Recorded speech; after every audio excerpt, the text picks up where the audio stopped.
चलिए, औज़ुबिल्लाहि मिनश्शैतानिर्रजीम, बिस्मिल्लाहिर्रहमानिर्रहीम। हाँ जी, फिर वही सवाल है, लॉकडाउन में क्या करें। मेरा ख्याल लोगों को शायद फारिग बैठ के भी थक चुके हैं। तो मैंने तो बहुत बताया कि प्रोएक्टिवली कुछ भी करें, सीखें, डेवलप करें अपने आप को। लेकिन इसके ना 2-3 मॉडल होते हैं सीखने वाले। एक होता है हमारा ना जोन है, एक होता है फियर जोन, एक होता है लर्निंग जोन, एक होता है ग्रोथ जोन। अब 3 तरह के लोग हैं। कुछ ऐसे लोग हैं जो कि फियर जोन में ही टाइम गुजार देंगे। आपको सोचे हैं कि 2 हफ्ते 2.5 हफ्ते तो हो चुके हैं लॉकडाउन को, तो अगर अभी तक आप यही पूछ रहे हैं कि क्या करें, इसका मतलब है कुछ लोग तो ऐसे हैं जिन्होंने 2.5 हफ्ते ज़ाया कर दिए हैं। तो ये वो लोग हैं जो फियर जोन के अंदर ऑपरेट कर रहे हैं, अपने खौफ में हैं। ये लोग आपको क्या करते नज़र आते हैं? ये आपको जनाब ग्रॉसरी स्टॉक करते हुए नज़र आएंगे, हर वो क्लिप पढ़ते हुए नज़र आएंगे और लोगों को डराते हुए, देखिए यार नवा क्लिप देखी या की हो गया, और पता नहीं क्या, यानी कि लोगों के साथ बैठ के गप्पे मार रहे होंगे, मायूसी फैला रहे होंगे, हर मैसेज फॉरवर्ड कर देंगे और टाइम गुजर जाना है। यानी कि they are just operating in a fear zone. तो ये वही बात है, जैसे मैंने पहले आपको एग्जांपल दी, इन लोगों को वही कहते हैं, ये रिएक्टिव लोग हैं, ये एरिया ऑफ कंसर्न वाले लोग हैं। तो खुदाया इसमें तो इस कैटेगरी में तो मत होइएगा बिल्कुल भी आप लोग। आपको you have to make sure कि आप इस कैटेगरी में, ज़्यादातर मेजॉरिटी के लोग इसी कैटेगरी में, तो इस कैटेगरी में मत होइएगा। डू नॉट, कहते हैं ना, मसलों को डिस्कस करने से मसले ख़त्म नहीं होते, मसलों को सॉल्व करने से मसले ख़त्म होते हैं। मसलों को डिस्कस करने के लिए स्किल कुछ और चाहिए, ज़ुबान कुछ और चाहिए, मसलों को सुलझाने के लिए कुछ और चाहिए। ये बात मैं अक्सर करता हूँ, लोगों को पसंद भी नहीं आती कि यार जब ये बंद होएगी तो दिमाग चलना शुरू होएगा, क्योंकि मसले को सुलझाने के लिए दिमाग चाहिए। दिमाग खामोशी में डीप इंट्रोस्पेक्शन से, रिफ्लेक्शन से चलता है। ज़बान जो है वो बस वो ऐसी चलती रहती है। तो दोनों का फ़र्क है। आपने तकलीफ़ में है, आप डिस्कस किए जाएं लोगों से, आप शेयर किए जाएं, अपनी एंजाइटी फियर मल्टीप्लाई होता चला जाता है। लेकिन अगर आप चाहते हैं कि जी आप प्रोएक्टिव लोगों में से हों, तो उसमें भी एक सेकंड कैटेगरी, जिसको हम कहते हैं वो लोग जो लर्निंग जोन में हैं, वो लोग जो try to get the best out of this time. वो सीख रहे हैं, वो नई से नई चीज़ें सीख रहे हैं। वो ये देख रहे हैं अगर मुझे बिज़नेस ऑनलाइन करना पड़ गया तो मैं क्या करूँगा, और वो ये छोड़ना शुरू कर देते हैं जो चीज़ें वो कंट्रोल नहीं करते। चल यार दफ़ा करो, आज के बाद मैंने भी रोज़ हर मैसेज और हर टेलीविज़न का प्रोग्राम नहीं देखना, ये क्या बकवास कर रहे हैं, क्या मायूसी फैला रहे हैं। और वो जो कंपल्सिवली खाना खा रहे हैं, चीज़ें उठा रहे हैं, परेशान हैं, वो क्या बनेगा अगर ये ख़त्म हो गया घर में, या वो ख़त्म हो गया तो क्या बनेगा। They just get over with it.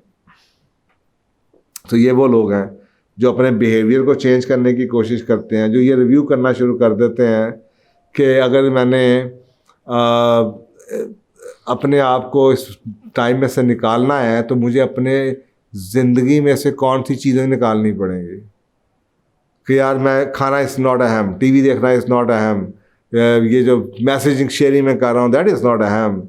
और वो इस चीज़ के बारे में वो ये रिकग्नाइज़ करते हैं कि ये लोग जो बैठे हुए हैं इनका तो काम है। आपको सोचें ना, ये शाम होती है, सारा मीडिया गर्म हुआ होता है। और वैसे मुझे एक बात पे बड़ी हैरानगी होती है, मुझे हैरानगी इस बात पे होती है कि यार एक मस्जिद में ना 5 लोग, 7 लोग, 10 लोग, 15 लोग, यानी कि आप 20 लोग भी आ जाएं, फासले पे खड़े हो जाएं, तो 5 नमाज़ों में टोटल टाइम आधा घंटा भी नहीं लगता।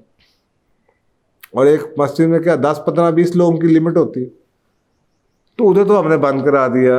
मुझे ऐसे हैरानगी होती है इस चीज़ की कि ये मीडिया, हर मीडिया उसमें 200-250 बंदा होता है, हर एक शिफ्ट के अंदर 24 घंटे चल रहे हैं।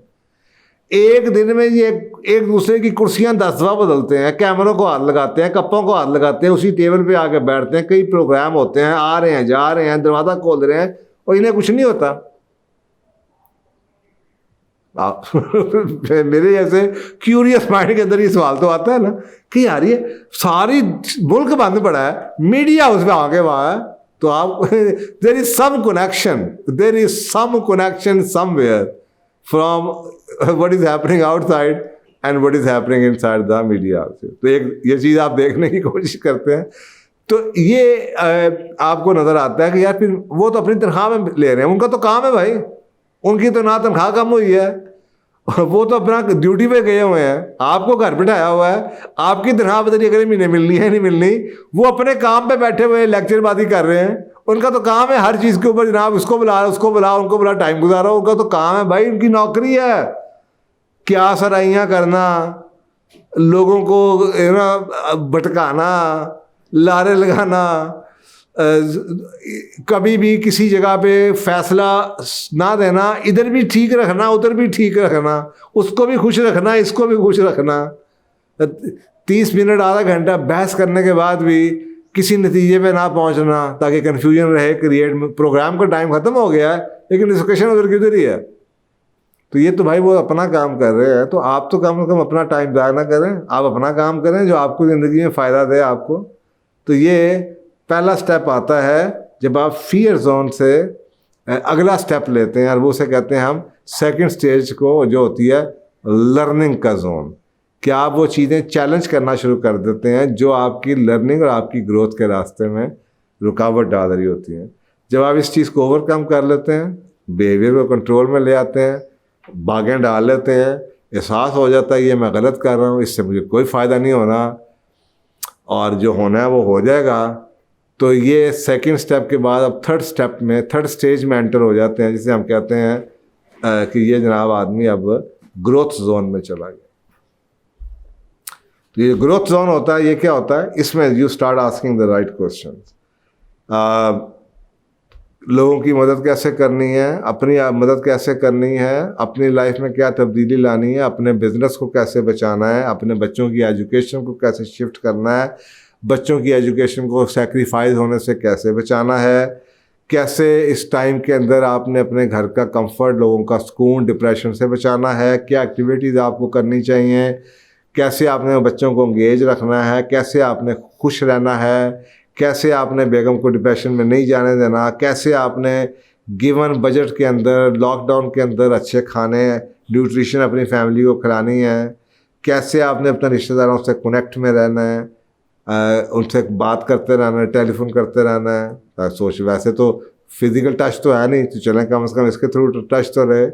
और कैसे आपने जनाब सब्र को, रिलेशनशिप को, बच्चों के साथ अपने आप को रीअटैच करना है और उनके साथ दोबारा से रिकनेक्ट होना है। तो ये सवाल है जिससे ज़िंदगी में, सारी ज़िंदगी में फ़र्क आएगा। और ये कोरोना ख़त्म भी हो जाएगा, लेकिन अगर आपके बच्चों के साथ ताल्लुकात बिल्डअप हो गए, आपकी अपने फैमिली के साथ ताल्लुकात हो गए, आपने कोई अपने बिज़नेस की कोई तब्दीली की बात कर दी, आपने कोई और लाइफ का कोई किताब लिख डाली, आपने कोई अपनी सोच के बारे में बदल दिया, आपने जॉब बदल दिया, आपने जॉब छोड़ने का फ़ैसला कर दिया, आपने कोई बिज़नेस शुरू करने का फ़ैसला कर दिया, आपने बच्चों को स्कूल से उठाने का फ़ैसला कर दिया, आपने कुछ खानों को छोड़ने का फ़ैसला कर दिया, आपने सादगी अपनाने का फ़ैसला कर दिया, आपने घर में जल्दी आने का फ़ैसला कर दिया, आपने दफ्तर को बाहर से बंद करके घर से शुरू करने का फ़ैसला कर दिया। ये फ़ैसले तो सारी, आपने गाड़ियाँ 3 की बजाय 1 से मैनेज करने का ऐलान कर दिया, ये फ़ैसले तो सारी ज़िंदगी आपके साथ रहेंगे। ये है ग्रोथ स्टेज। सो खुदाया फियर स्टेज पे से मूव कीजिए फाइनली थर्ड स्टेज पे, जो कि ग्रोथ स्टेज है। और ये गुजरेगी कहाँ से होती, ये गुजरेगी लर्निंग जोन से होती, कि लर्निंग में आपको अपने बिहेवियर चीज़ों को वो ठीक करना पड़ेगा, और उसके बाद ताकि आपका माइंड सेट वो आ जाए कि आप ग्रोथ स्टेज में जाके उन चीज़ों पे एक्चुअली काबू पा सकें, और उस टाइम को, जो आपका टाइम गुजरा है, उसको प्रोडक्टिव यूज़ कर सकें। तो आई होप कि हम में से अभी भी मैं सोचता हूँ कि अभी भी शायद 10% लोग होंगे जो ग्रोथ स्टेज पे होंगे, जो बड़े बड़े मेजर फैसले ले रहे होंगे लाइफ के बारे में, क्या उनकी लर्निंग थी।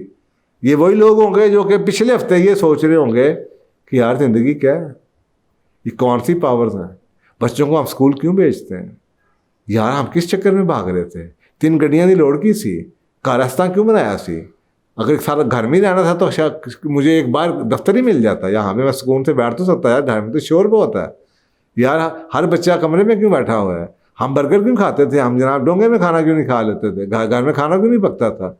ये वो लोग हैं जो पिछले हफ्ते ये सवाल पूछ रहे होंगे, और शायद पहले हफ्ते वो भी फियर में होंगे कि पता नहीं क्या होने लगा, क्या हो रहा है, कैसे हो रहा है, ये हो रहा है, वो हो रहा है।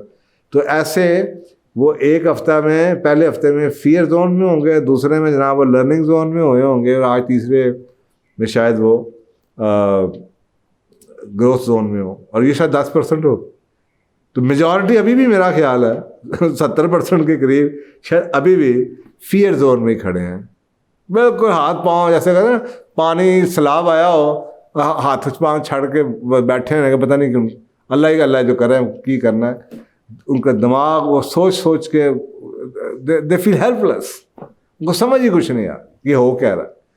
तो ऐसे लोग की मदद कीजिए, आपके दोस्त यार फैमिली में होंगे, उनके साथ टाइम नहीं गुजार सकते फिज़िकली तो कम से कम बात करें, उन्हें हौसला दें, अच्छे क्लिप्स दें, उनकी रिसर्च बताएं, उनको बताएं कि यार तुम ये फैसला करके देखो, बस ये हालात ठीक होते हैं, ये करते हैं, वो करते हैं। इसको पॉजिटिव पहलू दिखाना शुरू करें ताकि आप उन्हें खींच के, ये दोस्ती का हक़ है, ये रिश्तेदारी का हक़ है कि आप उन्हें फियर जोन से निकाल के लर्निंग में ले आएँ, और उसके बाद ताकि वो ग्रोथ में जा सकें। तो जज़ाकल्लाह जनाब, अब तो मेरा ख्याल है मैंने इसके पास 3 दफ़ा सवालों का जवाब दे चुका है। होपफुली अब आप इसके बारे में और कोई सवाल नहीं करें। जज़ाकल्लाह। अस्सलाम वालेकुम दोस्तों, पूछो और जानो कि ये सेशंस आपकी पुरज़ोर गुजारिशों पे शुरू किया गया था। हमारी आपसे ये गुजारिश रहेगी कि इन वीडियोस को ज़्यादा से ज़्यादा आगे तक पहुंचाएं और सदका जारिया में शरीक हों। क्या पता आपकी शेयर करने से कितने घर उनके हालात बदल सकते हैं और आप सदका जारिया का हिस्सा बन सकते हैं। जज़ाकल्लाह खैर।